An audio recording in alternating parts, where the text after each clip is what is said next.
dear Reynolds, as last night I lay in bed, there came before my eyes that wonted thread of shapes, and shadows, and remembrances, that every other minute vex and please, things all disjointed come from north and south, two witches' eyes above a cherub's mouth, Voltaire with casque and shield and habergeon, and Alexander with his nightcap on, old Socrates tying his cravat, and Hazlitt playing with Miss Edgeworth's cat, and Junius Brutus, pretty well so-so, making the best of's way towards Soho. Few are there who escape these visitings, perhaps one or two whose lives have patent wings, and through whose curtains peeps no hellish nose, no wild boar tushes, and no mermaid's toes, but flowers bursting out with lusty pride, and young Aeolian harps personified. Some Titian colors touch into real life.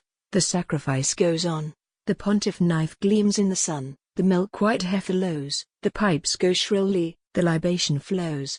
A white sail shows above the green-head cliff, moves round the point, and throws her anchor stiff. The mariners join him with those on land. You know the enchanted castle, it doth stand upon a rock on the border of the lake, nested in trees, which all do seem to shake from some old magic like Urganda's sword. O Phoebus, that I had thy sacred word to show this castle in fair dreaming wise unto my friend, while sick and ill he lies. You know it well enough, where it doth seem a mossy place, a Merlin's hall, a dream. You know the clear lake, and the little isles, the mountains blue, and cold near neighbor rills, all which elsewhere are but half animate, here do they look alive to love and hate, to smiles and frowns. They seem a lifted mound above some giant, pulsing underground. Part of the building was a chosen sea built by a banished Santon of Chaldee, the other part, 2,000 years from him, was built by Cuthbert de St. Aldebreme. Then there's a little wing, far from the sun, built by a Lapland witch-turned Magdalene nun, and many other juts of aged stone founded with many a mason devil's groan. The doors all look as if they opt themselves,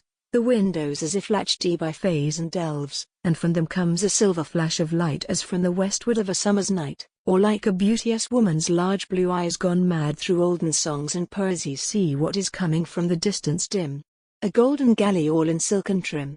3 rows of oars a lightning moment whiles, into the verdose bosoms of those isles, towards the shade under the castle wall it comes in silence, now 'tis hidden all. The clarion sounds, and from a postern gate an echo of sweet music doth create a fear in the poor herdsman who doth bring his beasts to trouble the enchanted spring. He tells of the sweet music and the spot to all his friends, and they believe him not. Oh, that our dreamings all, of sleep or wake, would all their colors from the sunset take, from something of material sublime, rather than shadow our own soul's daytime in the dark void of night. For in the world we jostle, but my flag is not unfurled on the admiral's staff, and to philosophize I dare not yet. Oh, never will the prize, higher reason, and the law of good and ill, be my award. Things cannot to the will be settled, but they tease us out of thought. Or is it that imagination brought beyond its proper bound, yet still confined, lost in a sort of purgatory blind, cannot refer to any standard law of either earth or heaven? It is a flaw in happiness to see beyond our bourne. It forces us in summer skies to mourn. It spoils the singing of the nightingale. Dear Reynolds, I have a mysterious tale and cannot speak it.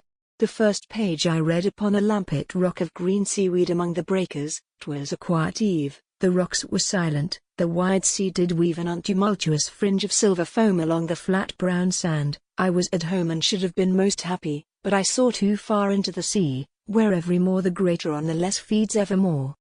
But I saw too distinct into the core of an eternal fierce destruction, and so from happiness I far was gone. Still am I sick of it, and though today I've gathered young spring leaves, and flowers gay of periwinkle and wild strawberry, still do I that most fierce destruction see, the shark at savage prey, the hawk at pounce, the gentle robin, like a pard or ounce, ravening a worm. Away, ye horrid moods, moods of one's mind.